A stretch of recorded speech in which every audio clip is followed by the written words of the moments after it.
Thank you for joining today's session and let us straight away get into it. So, these are the four important articles we are going to see in our analysis. And the first article is about the understanding of the whip system in Indian Parliament. And the second article is about geotagging and Aadhaar for scenario tree conservation in Jammu and Kashmir. And the third article is about should governors head state universities. And the fourth article is about Indian Space Program in Mission Mode 2025. So let us straight away get into our first article, which is about understanding the whip system in Indian Parliament. So Indian பார்லிமெண்ட்டில் whip system வந்துட்டு இருந்துட்டு இருக்கு. அதை பற்றி நம்ம பார்க்கலாம். Whip system அப்படிங்கிறது English hunting டேர்ம்லேருந்து drive பண்ணியிருக்காங்க. அதை வந்து விப்பர் இன் அப்படின்னு சொல்லுவாங்க. இது எதுக்காக யூஸ் பண்ணுறாங்க அப்படின்னா பார்ட்டியோட டிசிப்ளின் என்ஷூர் பண்ணுறதுக்கு இது யூஸ் பண்ணுறாங்க. அப்போ தான் நம்மளால் பார்லிமெண்ட்ரி டெமோக்ரஸியை அப்ஹோல்ட் பண்ண முடியுன்றதுக்காக. இதை வந்து எட்மண்ட் ப்ரூக் அப்படிங்கிறவங்க பிரிட்டிஷ் ஹவுஸ் ஆஃப் காமன்ஸில் பாப்புலரைஸ் பண்ணாங்க. அண்ட் இது வந்து இந்தியாவில் லேட்டராக அடாப்ட் பண்ணிக்கிட்டோம்.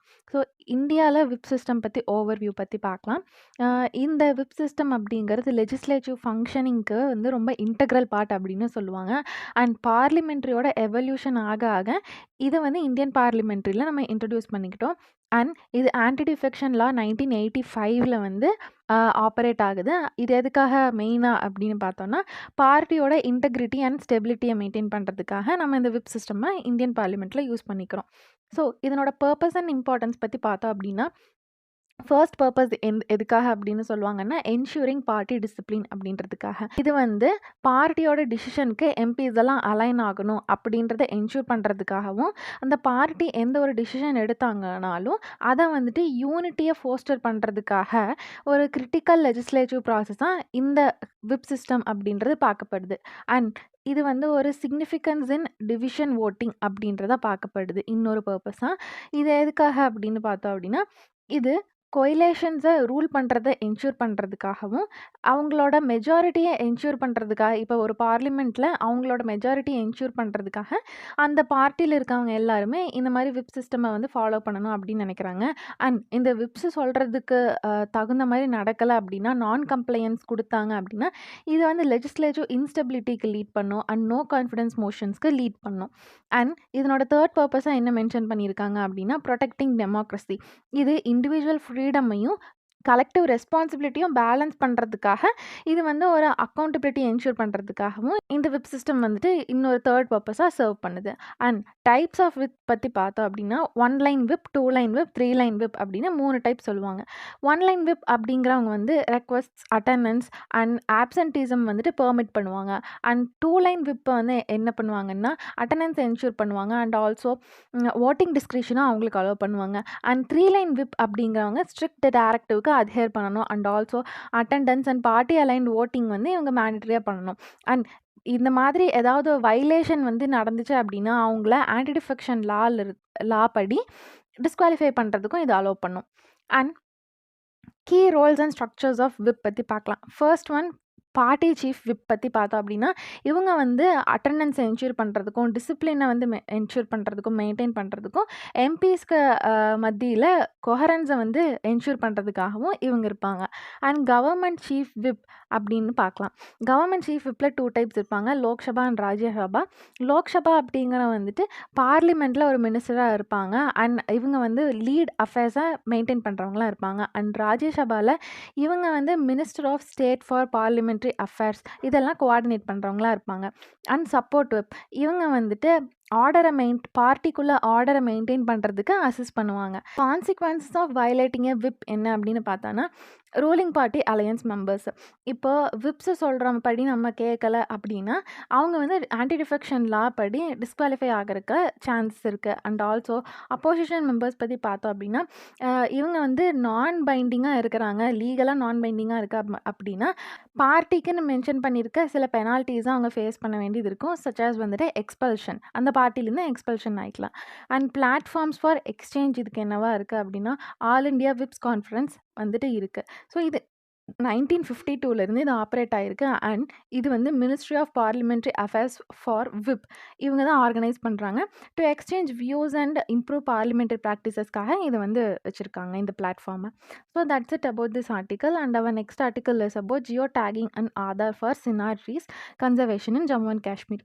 சினார் ட்ரீ இல்லன்னா வந்து இது எப்படி சொல்லுவாங்கன்னா, காஷ்மீரியானா அப்படின்னு சொல்லுவாங்க. இது காஷ்மீரோட நேச்சுரல் அண்ட் கல்ச்சுரல் ஹெரிடேஜை சிம்பலைஸ் பண்ணக்கூடிய ஒரு ட்ரீயா பார்க்கப்படுது. ஜம்மு அண்ட் காஷ்மீர் கவர்மெண்ட் வந்துட்டு ட்ரீ ஆதார் மிஷனை வந்து லான்ச் பண்ணியிருக்காங்க. எதுக்காகன்னா, எஸ்பெஷலி சினார் ட்ரீஸை கன்சர்வ் பண்ணுறதுக்காக இதை வந்து லான்ச் பண்ணியிருக்காங்க.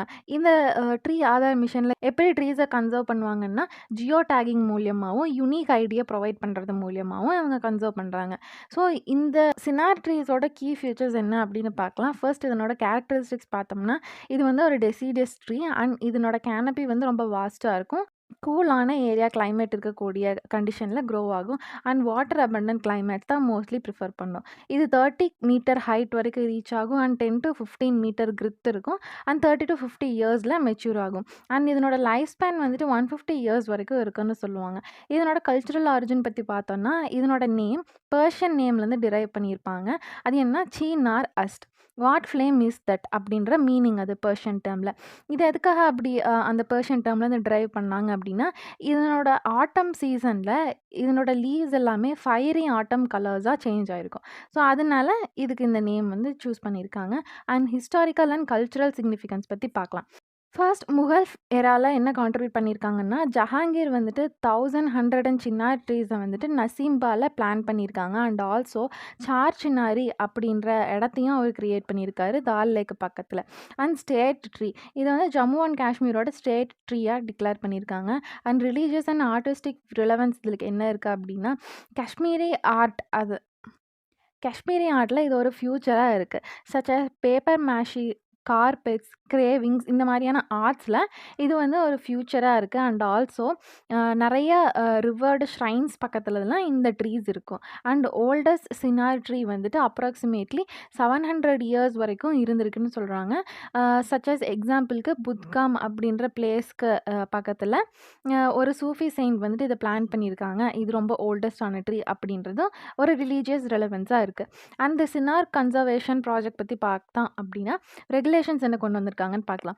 கட்டிங் சினார் ட்ரீஸ் வந்துட்டு ஒரு கவர்மெண்ட் அப்ரூவலுக்கு அப்புறம் தான் அது பண்ண முடியும். அண்ட் இல்லீகலாக ஏதாவது கட் பண்ணாங்க அப்படின்னா, அதை வந்து இது ப்ரிவென்ட் பண்ணுற மாதிரி இந்த ரெகுலேஷன்ஸ் இருக்குது. அண்ட் ட்ரீ ஆதார் மிஷனோட அப்ஜெக்டிவ்ஸ் என்ன அப்படின்னு பார்த்தோம்னா, சென்சஸ் எடுக்கிறாங்க. Census and geo tagging of chinar trees வந்துட்டு காஷ்மீரி வேலிலையும் செனாப் ரீஜன்லையும் அவங்க கண்டக்ட் பண்ணுறாங்க. அண்ட் ஒவ்வொரு ட்ரீக்குமே வந்து யுனிக் ஐடியும் அசைன் பண்ணியிருக்காங்க. அப்போ தான் ஒவ்வொரு ட்ரீஸையும் ப்ரிசைஸாக ட்ராக்கிங் அண்ட் ப்ரொடெக்ஷன் பண்ணுறதுக்கு ஹெல்ப்ஃபுல்லாக இருக்கும் அப்படின்றது தான் இந்த ட்ரீ ஆதார் மிஷனோட அப்ஜெக்டிவ். இதனால என்ன ப்ராக்ரஸ் ஆயிருக்கு அப்படின்னா, 28,560 சின்னார் ட்ரீஸ் வந்துட்டு ஜியோ டேக் பண்ணியிருக்காங்க. அப்ராக்சிமேட்டாக 32 to 33,000 ட்ரீஸில் ஆல்மோஸ்ட் 28,000 வந்துட்டு இவங்க ஜியோ டேக் பண்ணியிருக்காங்க. கியூஆர் கோடட் பிளேட்ஸ் வந்துட்டு இந்த ட்ரீல இன்ஸ்டால் பண்ணியிருக்காங்க. இது வந்து அந்த லொக்கேஷனோட டேட்டாவை ப்ரொவைட் பண்ணுறதுக்கும், physical attributes, health and threads இது எல்லாத்தையும் அது ப்ரொவைட் பண்ணும். அண்ட் சேலஞ்சஸ் என்ன இருக்குது அப்படின்னா, இந்த ட்ரீஸுக்கோட செக்யூரிட்டி ஜோன்ஸ்க்கும் நான்கோ ஏரியாஸ்க்கும் லிமிட்டட் ஆக்சஸ் தான் இருக்குது அப்படின்றது ஒரு சேலஞ்சஸாக இருக்குது. And importance of chinar conservations என்னன்னு பார்க்கலாம். First one ecological role. இது வந்து ஒரு கிளைமேட் ஸ்டெபிலைசர்ஸாகவும், ஷேட் ப்ரொவைடர்ஸ், பயோடைவர்சிட்டி சப்போர்ட்டர்ஸாகவும் இருக்குது. அண்ட் இதனோட லாங் லைஃப் ஸ்பேன் வந்துட்டு எக்கோசிஸ்டம் பேலன்ஸ்க்கு ரொம்ப க்ரூஷியலாக இருக்குது அப்படின்னு சொல்கிறாங்க. கல்ச்சுரல் லெவலில் என்ன வேல்யூ இது தருதுன்னா, காஷ்மீரியோட ஆர்ட் அண்ட் ஹிஸ்ட்ரி அண்ட் ஐடென்டிட்டியில் இது ஒரு இன்டெக்ரல் பார்ட்டாக இருக்குது. அண்ட் டூரிசமை பூஸ்ட் பண்ணுறதுக்கும், லோக்கல் லைவ்லிஹுட்டை பெனிஃபிட் பண்ணுறதுக்கும் இது ஹெல்ப்ஃபுல்லாக இருக்குது. அண்ட் சஸ்டைனபிள் டெவலப்மெண்ட் இந்த மாதிரி ஜியோ டேகிங் வந்து ப்ரொவைட் பண்ணுறதுனால ஒரு பப்ளிக் மத்தியில் ப்ரிசர்வேஷனுக்காக அவேர்னஸ் ஏற்படுத்துறது மட்டும் இல்லாமல் இன்ஃபார்ம்டு டிசிஷன்ஸ் எடுக்கிறதுக்கும் இதை எனேபிள் பண்ணுறதா இருக்குது. ஸோ இது எல்லாம் தான் அந்த ஆர்டிக்கலில் சொல்லியிருக்காங்க. And our next article is about should governors head state universities. இந்த கவர்னர் ஸ்டேட் யூனிவர்சிட்டிஸை ஹெட் பண்ணுறதுக்கு நிறைய லீகலாக நிறைய சேலஞ்சஸ் போயிட்டுருக்கு. ஸோ அதனால தான் இந்த ஆர்டிக்கலை நம்ம பார்க்க போகிறோம். ஹிஸ்டாரிக்கல் கண்டெக்ஸ்ட் அண்ட் லெகசி பற்றி பார்க்கலாம். Role of governor as chancellor அப்படிங்கிறது பிரிட்டிஷ் கலோனியல் ரூல், அதாவது 1857 இதை டேட் பேக் பண்ணுறாங்க. இது எதுக்காக கொண்டு வந்திருந்தாங்க அப்படின்னா, அகாடமிக் இன்ஸ்டிடியூஷன்ஸை கண்ட்ரோல்டாக வச்சுக்கணும் அப்படின்றதுக்காக இது கொண்டு வந்திருந்தாங்க. இண்டிபெண்டன்ஸ்க்கு அப்புறமா இந்த ஸ்ட்ரக்சர் வந்து நம்ம அப்படியே ரீட்டைன் பண்ணிகிட்டே தான் இருந்தோம். Allowing governors significant powers over universities. எக்ஸாம்பிளுக்கு appointing vice chancellors and nominating members இதெல்லாம் அவங்க கவர்னர்ஸ்க்கு கொடுக்கக்கூடிய பவர்ஸாக இருந்திருக்கு. அண்ட் இந்த கொலோனியல் எரா ப்ரொவிஷன் வந்துட்டு பொலிட்டிக்கல் இன்டர்ஃபரன்ஸ்க்கும் வந்துட்டு லீட் பண்ணியிருக்கு. ஸோ இந்த மாதிரி பண்ணுறதுனால யூனிவர்சிட்டியோட அட்டானமியே எரோட் ஆகுது அப்படின்றது தான் இப்போ அவங்க நிறைய சேலஞ்சஸில் சொல்லியிருக்காங்க. ஸோ கரண்ட் சினாரியோவில் என்ன சேலஞ்சஸ் இருக்குது அப்படின்னு பார்க்கலாம். ஃபர்ஸ்ட் ஒன் என்ன சேலஞ்சஸ் சொல்கிறாங்கன்னா, பொலிட்டிசைசேஷன் ஆஃப் கவர்னர்ஸ் ஆஃபீஸ். 1967க்கு அப்புறமா கவர்னன்ஸ் வந்துட்டு சென்ட்ரல் கண்ட்ரோலோட இன்ஸ்ட்ருமெண்ட்ஸாக அவங்க ஆயிட்டாங்க. அதனாலேயே வந்துட்டு நிறைய ஸ்டேட் கவர்மெண்ட்ஸோட கான்ஃப்ளிக்ட் வந்து கிரியேட் ஆகுது அப்படின்னு சொல்கிறாங்க. அண்ட் ஸ்டடீஸ் வந்துட்டு என்ன ஷோ பண்ணுது அப்படின்னா, ஓவர் 60% ஆஃப் த கவர்னர்ஸ் வந்துட்டு பொலிட்டிக்கல் பேக்ரவுண்ட்லேருந்து தான் வந்திருக்காங்க. இதனால் இது நியூட்ரலிட்டியை அண்டர்மைன் பண்ணுற மாதிரி இருக்குது அப்படின்றது ஒரு சேலஞ்சாக சொல்லியிருக்காங்க. And governance issues in universities. Discretionary powers இந்த மாதிரி கவர்னர்ஸ்க்கு கொடுக்கறதுனால டிலேஸ்க்கு இது வந்துட்டு லீட் பண்ணுது. And also administrative paralysis and reduced academic அட்டானமிக்கு இது வந்து லீட் பண்ணுதுன்னு சொல்கிறாங்க. And lack of academic expertise among governors வந்துட்டு பொலிட்டிக்கலி ட்ரைவன் டிசிஷன்ஸ் எடுக்கிறதுக்கு அவங்களுக்கு அலோவ் பண்ணுது அப்படின்னு சொல்கிறாங்க. And federalism concerns. Central appointees வந்துட்டு ஸ்டேட் ஃபண்டட் இன்ஸ்டிடியூஷன்ஸை கண்ட்ரோல் பண்ணுறது வந்து ஒரு ஃபெட்ரல் பிரின்சிபலை வைலேட் பண்ணுற மாதிரி பார்க்குறாங்க. அண்ட் ஆல்சோ டியூவல் அத்தாரிட்டி வந்துட்டு ஃப்ரிக்ஷனை கிரியேட் பண்ணும். அண்ட் ஆல்சோ அக்கௌண்டபிலிட்டியை அண்டர்மைன் பண்ணும், எஸ்பெஷலி இந்த ஸ்டேட் கவர்மெண்ட்ஸ் மத்தியில் அப்படின்றது இதெல்லாம் இந்த சேலஞ்சஸில் சொல்லியிருக்காங்க. And insights from committees and commissions பற்றி பார்க்கலாம். ஸோ இதை ரிஃபார்ம் பண்ணுறதுக்கு நிறைய கமிட்டிஸ் அப்பாயிண்ட் பண்ணியிருக்காங்க, கமிஷன்ஸ் அப்பாயிண்ட் பண்ணியிருக்காங்க. இவங்க நிறைய ரெக்கமெண்டேஷன்ஸும் கொடுத்துருக்காங்க. ஸோ அதை பற்றி பார்த்தோம் அப்படின்னா, first one Rajamannar committee 1969 to 71 constitute பண்ணியிருக்காங்க. இதில் என்ன சொல்லியிருக்காங்கன்னா, கவர்னர்ஸோட லிமிட்டட் அட்வொகசி பவர்ஸை தான் யூஸ் பண்ணணும்னு சொல்லியிருக்காங்க. And also state council of மினிஸ்டர்ஸோட அட்வைஸ் படி தான் இவங்க நடந்துக்கணும் அப்படின்னு சொல்லியிருக்காங்க. And Sarkaria commission constituted between 1983 to 88 இதில் என்ன சொல்லியிருக்காங்கன்னா, கவர்னர்ஸோட ரோலை ரீடிஃபைன் பண்ணணும் அப்படின்றதுக்கு நிறைய ரெக்கமெண்டேஷன்ஸ் கொடுத்துருக்காங்க. அதுவும் ஸ்டேட் லாஸ் மூலமாக கொண்டு வரணும். அது மட்டும் இல்லாமல் சீஃப் மினிஸ்டர்ஸை இன்வால்வ் பண்ணி கன்சல்டேஷன் பண்ணி தான் இதை வந்து ரெக்கமெண்டேஷன்ஸ் கொண்டு வரணும் அப்படின்னு சொல்லியிருக்காங்க. And Punji commission constituted between 2007 to 2010 என்ன சொல்லியிருக்காங்கன்னா, எமினன்ட் அகாடமிஷியன்ஸை தான் நம்ம சான்சலர்ஸ் தான் யூனிவர்சிட்டிஸ்க்கு அப்பாயிண்ட் பண்ணணும் அப்படின்றத ஒரு சஜஷனாக கொடுத்துருக்காங்க. அண்ட் கவர்னர்ஸோட ரோலை கான்ஸ்டிடியூஷனல் டியூட்டிஸ் பண்ணுறதுக்கு மட்டுமே ரெஸ்ட்ரிக்ட் பண்ணணும், இந்த மாதிரி யூனிவர்சிட்டி ரோலில் வந்து கொடுக்கறத ரெஸ்ட்ரிக்ட் பண்ணணும் அப்படின்ற மாதிரி ரெக்கமெண்டேஷன்ஸ் கொடுத்துருக்காங்க.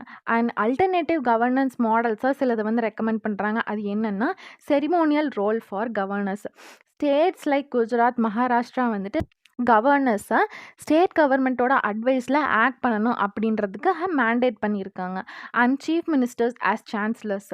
வெஸ்ட் பெங்கால் அண்ட் பஞ்சாபில் சீஃப் மினிஸ்டர்ஸ் தான் வந்துட்டு யூனிவர்சிட்டிஸோட சான்சலராக இருக்கலாம் அப்படின்னு ஒரு ப்ரொப்போசல் கொண்டு வந்திருக்காங்க. அது பிரசிடென்ட் அசன்ட்டுக்கு வெயிட் பண்ணிட்டு இருக்கு. And state appointed chancellors. Telangana and Kerala வந்து அகடமிஷியன்ஸ் ஆர் பப்ளிக் ஃபிகர்ஸாக சான்சலர்ஸாக அப்பாயிண்ட் பண்ணலாம் அப்படின்றத அவங்க ரெக்கமெண்ட் பண்ணியிருக்காங்க. And university elected chancellors. யூகேலலாம் என்ன மாடல் ஃபாலோ பண்ணுறாங்கன்னா, லைக் ஆக்ஸ்ஃபோர்ட் அண்ட் கேம்பிரிட்ஜ் இவங்க என்ன ஃபாலோ பண்ணுறாங்கன்னா, செரிமோனியல் சான்சலர்ஸை யூனிவர்சிட்டி பாடிஸ் மூலியமாக எலெக்ட் பண்ணி தான் அவங்க சூஸ் பண்ணுறாங்க. ஸோ இது எல்லாம் நமக்கு ஒரு கவர்னன்ஸ் மாடலாக நம்ம லெசன்ஸாக எடுத்துக்கலாம். அண்ட் சில அதர் ரெக்கமெண்டேஷன்ஸ் கொடுக்குறாங்க. அது என்னென்னா, கவர்னர்ஸோட ஸ்டாட்டுட்டரி ரோல் ஆஸ் சான்சலரை நம்ம எலிமினேட் பண்ணிட்டா தான் நம்மளால் பொலிட்டிக்கல் இன்டர்ஃபரன்ஸை ரெடியூஸ் பண்ண முடியும்னு சொல்கிறாங்க. And eminent academicians or public ஃபிகர்ஸை சான்சலராக அப்பாயிண்ட் பண்ணால் தான் நம்மளால் அட்டானமியை என்ஹான்ஸ் பண்ண முடியும் அப்படின்னு சொல்கிறாங்க. அண்ட் லெஜிஸ்லேட்டிவ் சேஞ்சஸை டைம்லி அப்ரூவல் வந்து சென்டர் கொடுத்தா தான் நம்மளால் இன்னும் ப்ராசஸை இன்ஷூர் பண்ண முடியும், என்ஹான்ஸ் பண்ண முடியும்னு சொல்கிறாங்க. அண்ட் லெஜிஸ்லேட்டிவ் ஓவர் சைட்டை இன்னும் ஸ்ட்ரென்தன் பண்ணால் தான் நம்மளால் டிரான்ஸ்பரன்சி அண்ட் அக்கௌண்டபிலிட்டியை யூனிவர்சிட்டி கவர்னன்ஸில் கொண்டு வர முடியும்னு சொல்கிறாங்க.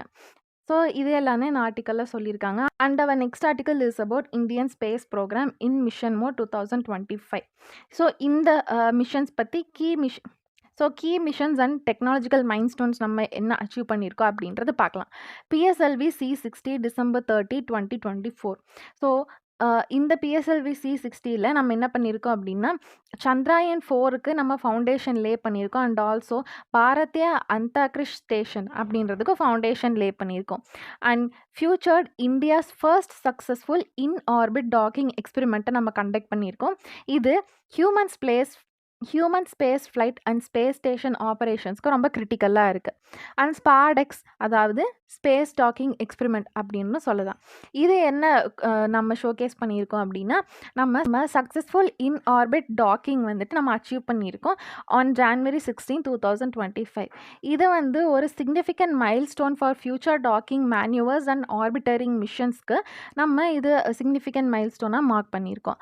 And POEM-4 or PSLV orbital experimental module நம்ம 24 பேலோட்ஸை இஸ்ரோ, அகாடமியா அண்ட் ப்ரைவேட் இண்டஸ்ட்ரீஸ்லேருந்து ஹோஸ்ட் பண்ணியிருக்கோம். அண்ட் இதனோட ஹைலைட்ஸ் என்ன அப்படின்னா, ரீலொகேட்டபிள் ரோபாட்டிக் மேனிப்புலேஷன். இதை வந்து நம்ம ஸ்பேஸ்லேயே டெமான்ஸ்ட்ரேட் பண்ணி மூவ்மெண்ட்டை டெமான்ஸ்ட்ரேட் பண்ணி காட்டியிருக்கோம்.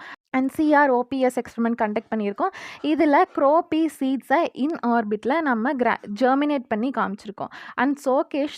And showcased green propulsion technology, Manastu Space and Bellatrix Aerospace. So boost to private space sector இதில் வந்து என்ன பார்க்கலாம் அப்படின்னா, Indian startups displayed innovation on SpaceX transporter 12 mission.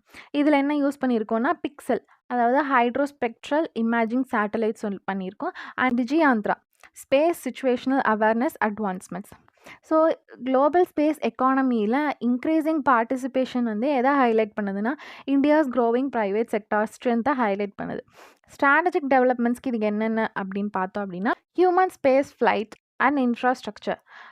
Third launch pad at ஸ்ரீஹரிகோட்டாவுக்கு approval வாங்கியிருக்கோம் for future missions and NGLVக்கு. And Vikas இன்ஜினோட successful restart test வந்துட்டு இன்டர்பிளானரி மிஷன்ஸ் கேப்பபிலிட்டிஸை இன்னும் என்ஹான்ஸ் பண்ணியிருக்கு. அண்ட் லீடர்ஷிப் டிரான்சிஷன் பற்றி பார்த்தோம் அப்படின்னா, வி நாராயணன் வந்து இஸ்ரோவோட சேர்மனாக January 14, 2025 அப்பாயிண்ட் பண்ணியிருக்காங்க, bringing expertise in cryogenic propulsion. Scientific achievements என்ன பண்ணியிருக்கோம் அப்படின்னா, ஆதித்யா L1 மிஷன். இது வந்து released first solar data on January 6, 2025, advancing heliophysics research. And advancing research and இன்னோவேஷனில் என்ன பண்ணியிருக்கோம்னா, academic contributions, private payloads and advanced technologies எல்லாமே ப்ராக்ரஸ்க்கு இன்னும் டிரைவிங் ஃபோர்ஸாக இருக்குது. ஸோ இது எல்லாம் இந்த ஆர்டிக்கலில் பார்த்துருக்கோம். And thank you for joining for today session.